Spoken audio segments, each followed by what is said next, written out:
오늘은 어린이 주일로 저희가 지키고 있습니다.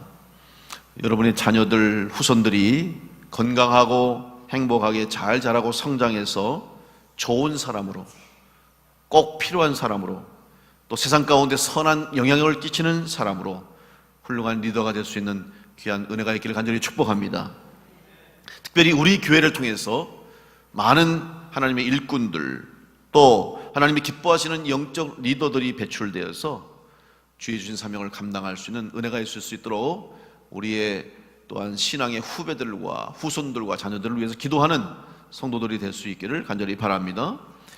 어린이 주일이 되면 우리는 어린이를 생각하면서, 특별히 자녀들을 생각하면서 어떻게 기쁘게 해줄까, 무엇으로 이들의 마음을 흡족하게 해줄까 하는 생각을 많이 합니다.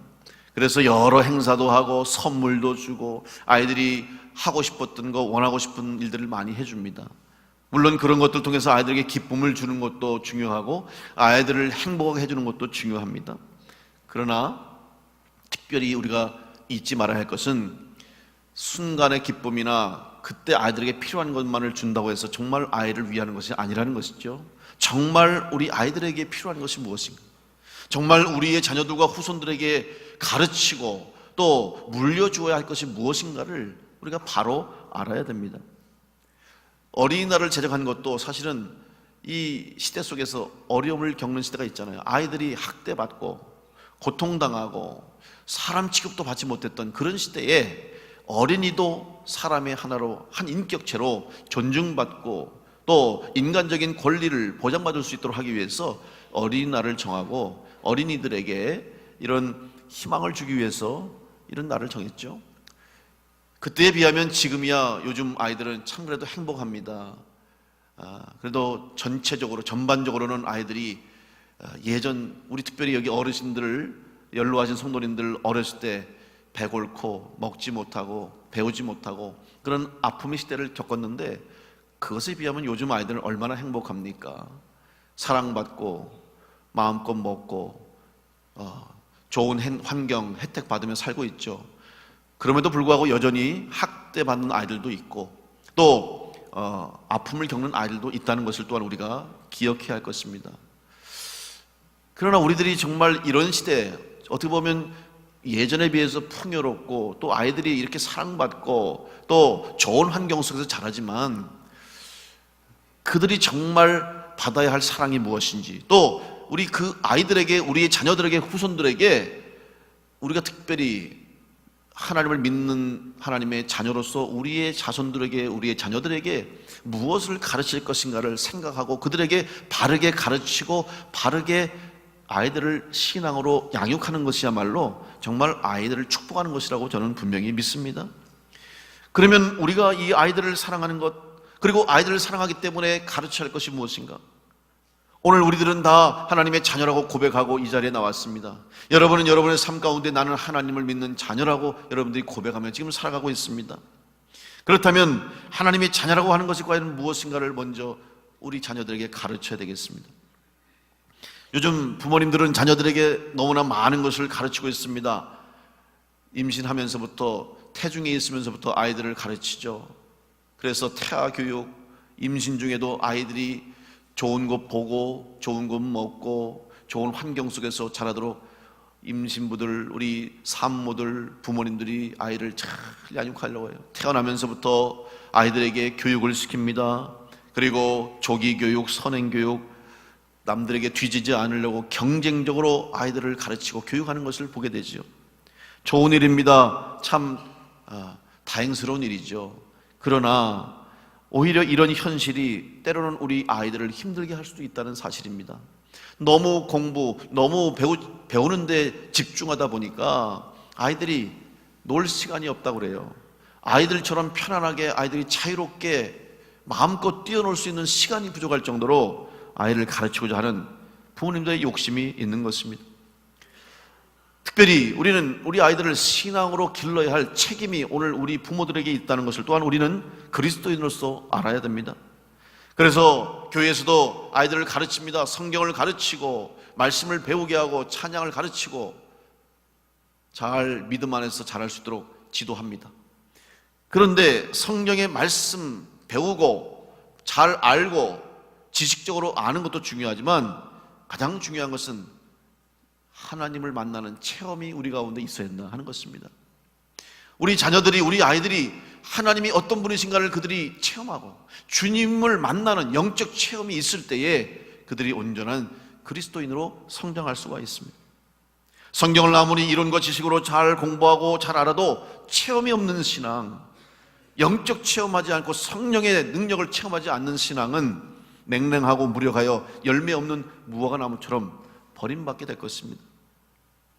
또 반대로 체험만 있다고 해서 되는 것도 아니죠. 체험이 있어도 하나님을 만났어도 말씀 안에서 신앙을 세워나가야 되는 것입니다. 이렇게 건강하고 영육 간에 강건하고 또 균형 잡힌 신앙생활을 할 수 있도록 우리의 자녀들을 우리가 또한 양육해야 합니다. 가장 중요한 것은 내가 만난 하나님을 고백할 수 있어야 된다는 것이죠. 다른 사람이 만난 하나님 얘기할 것 없어요. 여러분, 왜 우리가 간증을 듣습니까?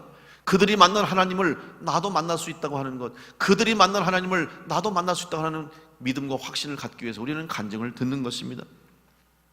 결국 신앙생활 하는 것은 하나님의 손길과 하나님의 섭리와 하나님의 인도하심과 하나님의 사랑을 체험하는 것이 바로 신앙의 참 맛을 보는 것이죠. 특별히 오늘 여러분과 함께 봉독한 시편 34편의 말씀을 통해서 우리가 우리 자녀들에게, 후손들에게 정말 가르치고 물려주고 유산으로 남겨줘야 할 것이 무엇인가, 이 말씀을 오늘 한번 이 다윗의 신앙 고백을 통해서 생각하고 은혜를 나누려고 합니다. 여러분, 다윗은 우리가 잘 아는 것처럼 어려운 가운데에 살았던 인물입니다. 누구보다도 삶의 위기와 고난과 고통, 정말 삶과 죽음이 눈앞에 있는 이런 어두운 터널과 같은 시간들을 통과했던 사람이 바로 다윗입니다. 그래서 다윗은 그때마다 하나님의 보호하심과 하나님의 인도하심과 하나님의 섭리하심을 체험하면서 그런 성경 속에, 특별히 시편의 고백 속에서 하나님을 찬양하는 것을 볼 수가 있습니다. 그의 시편의 내용의 특징 중에 하나가 뭐냐 하면, 그는 하나님을 너무나 절실하게 또 너무나 확실하게 체험했기 때문에 그 하나님의 도우심에 대해서, 하나님의 손길에 대해서 나의 하나님이라고 고백하는 것을 볼 수 있어요. 바로 1인칭으로 하나님을 고백하는 다윗의 고백의 특징을 볼 수 있습니다. 시편 23편 1절에도 보면 여호와는 나의 목자시니 내게 부족함이 없으리로다. 나의 하나님을 고백하는 것, 나의 목자라는 사실이죠. 또 시편 18편 1절로 2절의 말씀 보면 나의 힘이 되신 여호와여 내가 주를 사랑하나이다. 여호와는 나의 반석이시요 나의 요새시요 나를 건지시는 이시요 나의 하나님이시요 내가 그 안에 피할 나의 바위시요 나의 방패시요 나의 구원의 뿌리시요 나의 산성이시로다. 여러분, 나의라는 말이 도대체 몇 번 나와요? 다윗이 왜 이런 고백을 했습니까? 바로 절체절명의 위기 속에서 하나님의 놀라운 구원의 역사와 보호하심과 인도하시는 하나님의 손길을 체험했기 때문에, 맛보았기 때문에 다윗은 이 하나님은 내 하나님입니다, 이 하나님은 나를 살리신 하나님이시요 나를 보호하신 하나님이시요 나를 지키시는 하나님이십니다 라는 다윗의 고백인 줄로 믿습니다. 이 고백이 오늘 여러분의 고백이 될 수 있기를 간절히 축원합니다. 남의 고백이 되면 상관없어요. 나의 고백이 돼야 되는 거예요. 그렇다면 다윗이 고백한 이 고백이 오늘 우리 자녀들의 고백이 되기를 우리는 위해서 기도해야 됩니다. 바로 이 다윗이 고백한 신앙 고백이 우리 자녀들과 후손들의 신앙 고백이 될 수 있도록 이 신앙을 물려줄 수 있는 신앙의 선배, 또 신앙의 부모님들, 신앙의 선조들이 될 수 있기를 간절히 축원합니다. 이것이 정말 자녀를 사랑하는 부모가 되는 방법입니다. 그렇다고 한다면 오늘 다윗이 체험한 하나님의 사랑과 하나님의 손길은 과연 어떤 것입니까? 우리가 자녀들에게 가르쳐주고 전수해야 할 하나님은 어떤 하나님입니까? 오늘 다윗은 크게 두 가지를 통해서 하나님을 고백하고 있어요. 먼저 15절 오늘 말씀을 보시면 다윗은 이렇게 말합니다. 여호와의 눈은 의인을 향하시고 그의 귀는 그들의 부르짖음에 기울이시는도다. 이렇게 고백하고 있어요. 다윗은 하나님의 눈과 하나님의 귀를 통해서 하나님이 내 삶 가운데 임재하셨음을 고백했습니다. 그런데 사실 이 표현은 어떻게 보면 신앙적으로 조금 거슬릴 수 있는 표현이죠. 왜? 하나님은 인간이 아니신데 하나님에게 눈과 귀라고 하는 표현을 쓴 것은 사실은 신앙적으로 맞지 않습니다. 그럼에도 불구하고 성경에서 또한 다윗이 이런 표현을 한 것은, 이것은 조금 더 하나님에 대한 구체적인 신앙 고백을 하기 위해서, 또 하나님이 이렇게 우리 가운데, 내 삶 가운데 역사하심을 조금 더 친밀하게 표현하기 위한 문학적인 표현 방법이죠. 그래서 이런 방법들을 신인 동형 동성론이다, 이렇게 또 신학적으로 표현할 수 있습니다. 중요한 것은 하나님이 우리의 삶 가운데 또 우리의 인생 가운데 개입하시고 역사하신다는 고백이 되는 것입니다. 첫째로 다윗은 하나님은 우리를 바라보신다고 지금 고백하고 있습니다. 여기서 하나님의 눈이, 여호와의 눈은 의인을 향하신다고 말하면서 눈을 이야기하는데, 하나님의 눈을 무엇을 의미합니까? 모든 것을 아시는 하나님, 전지하신 하나님을 의미하는 것입니다. 하나님은 모든 걸 아시기 때문에 우리의 삶의 형편과 우리의 처지를 누구보다 잘 아십니다. 어떤 어려움 가운데 있는지, 어떤 상황과 형편에 처해 있는지 하나님은 아십니다. 우리는 다 알 수 없어도 하나님은 아신다고 그랬어요. 그런데 그 하나님이 우리를 바라보시는데 그 바라보시는 눈은 어떤 눈이냐? 바로 사랑의 눈으로 바라보신다는 사실입니다. 하나님은 우리를 사랑하셔서 독생자 예수 그리스도를 보내주시고 예수 그리스도를 십자가의 대속물로 우리의 죄를 대속하시기 위해서 대신 죽게 하시기까지 우리를 사랑하시는 그 하나님, 그 하나님의 사랑의 눈길이 오늘 여러분을 향하고 있음을 믿으시기를 간절히 축원합니다. 그 하나님이 지금 우리를 바라보시는 거예요. 이사야서 49장 15절로 16절 말씀. 여인이 어찌 그 젖먹는 자식을 잊겠으며 자기 태에서 난 아들을 긍휼히 여기지 않겠느냐? 그들은 혹시 잊을지라도 나는 너를 잊지 아니할 것이라. 내가 너를 내 손바닥에 새겼고 너의 성벽이 항상 내 앞에 있나니.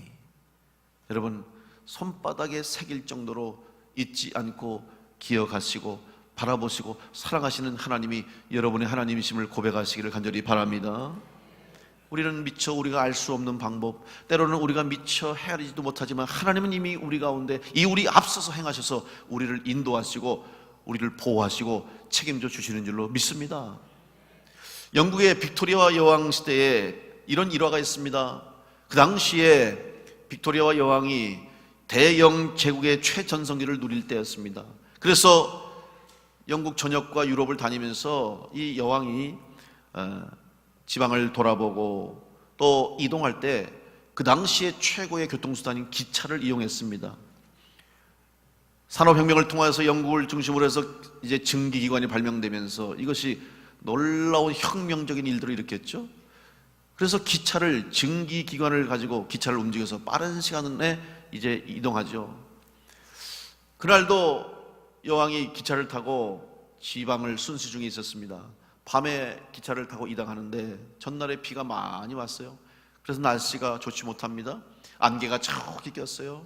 깜깜한 밤에 이제 기차를 운행하는데 1등 기관사가 안전하게 여왕님을 모시고 기차를 잘 운행하고 있는데, 특별히 안개가 끼니까 얼마나 앞이 보이지 않습니다. 시야가 확보가 되지 않으니까 아주 조심스럽게 이렇게 기차를 운행하고 있었어요.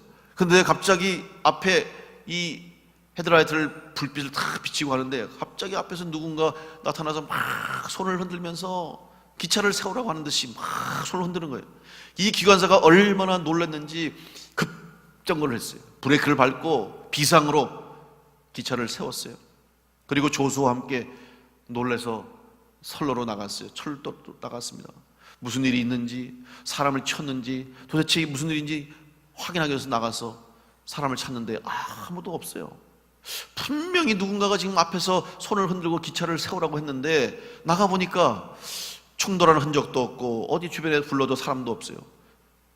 조금 더 안개 때문에 보이지 않아서 조금 더 가다 보니까 이게 웬일입니까?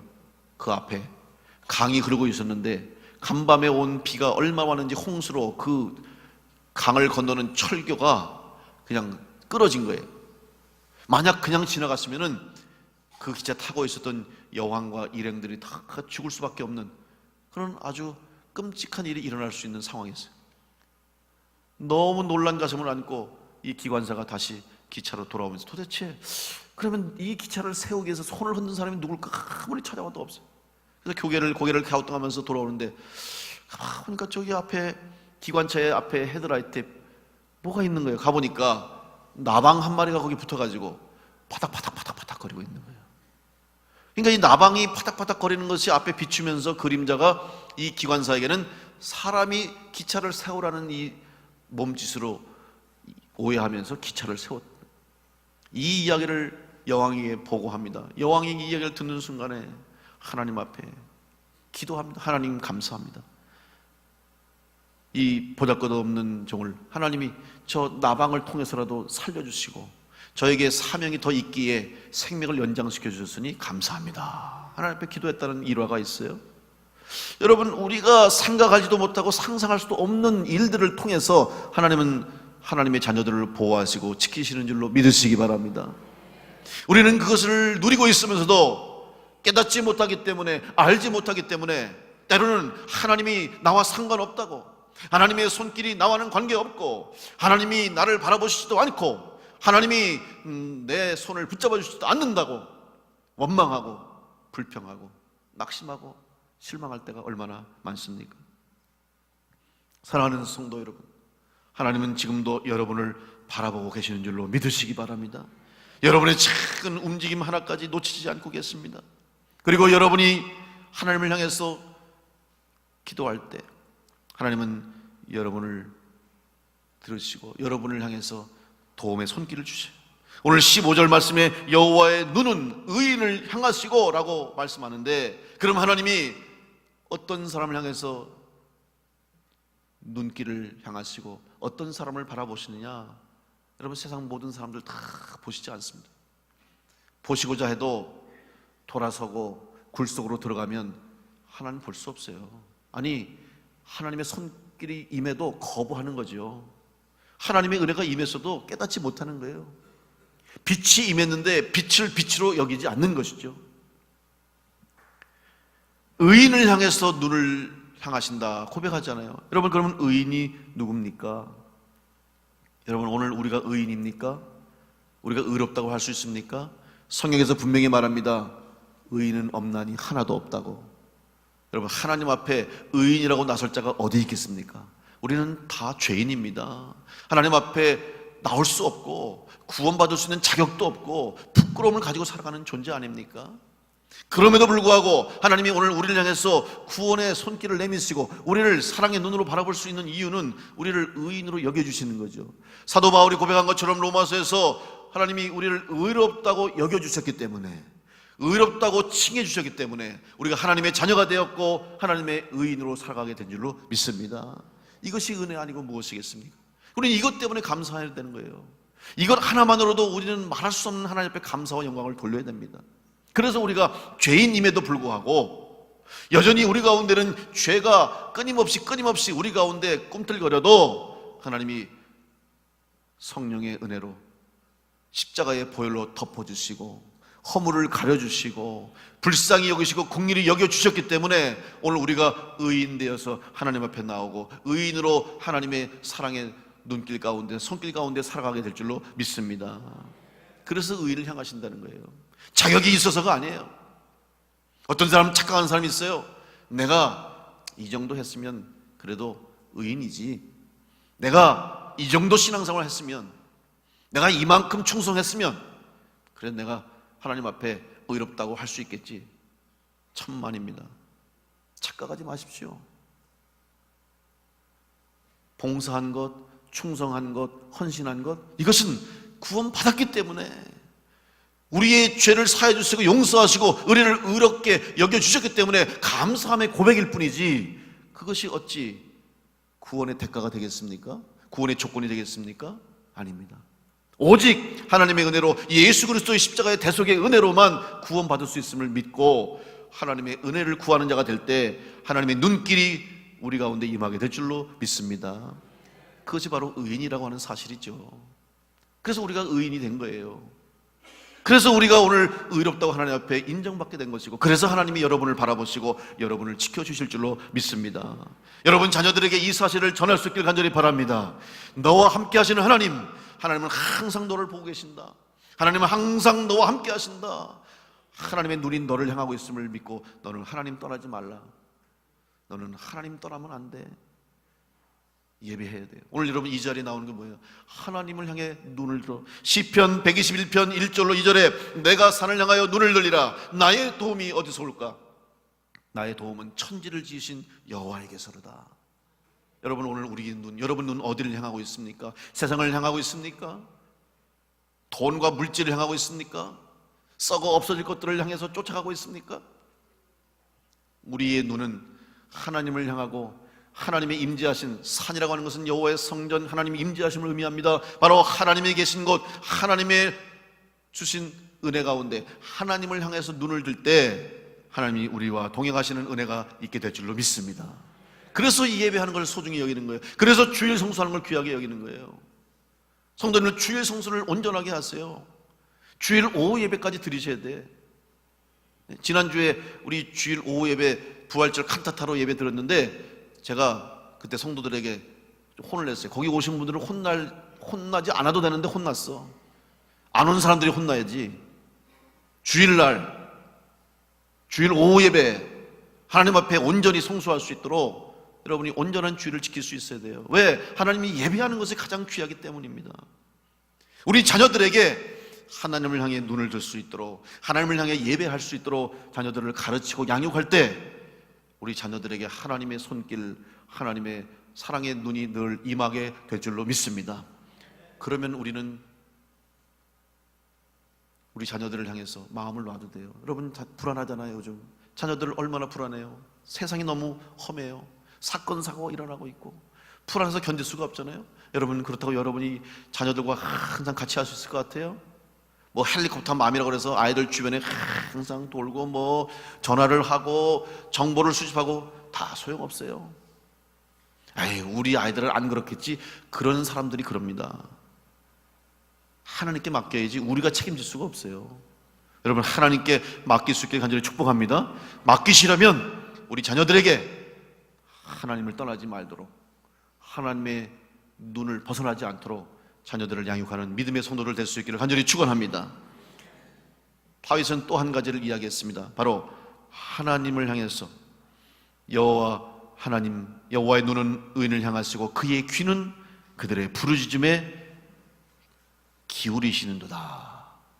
오늘 하나님은 우리를 향해 귀를 기울이시는 하나님인 줄로 믿으시기 바랍니다. 여러분을 향해서 기울이신다는 의미는 무엇입니까? 관심과 사랑과 기도의 응답을 의미하는 거예요. 17절 말씀 보면 의인이 부르짖음에 여호와께서 들으시고 그들의 모든 환난에서 건지셨도다 이렇게 고백하고 있어요. 여러분 우리가 의인 되겠다고 하는 뭐예요?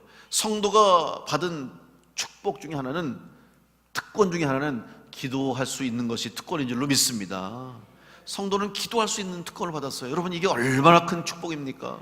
하나님 앞에 나와 기도할 수 있다고 하는 것이 얼마나 큰 은혜입니까? 기도하고 부르짖으면 하나님이 들으신다고 성경에서 말씀하고 있어요. 그런데 우리는 기도하지 못합니다. 기도 안 할 때가 더 많고, 때로는 너무 힘들고 너무 괴롭고 너무 낙심하고 너무 실망돼서 기도조차 할 수 없을 때가 있지 않아요?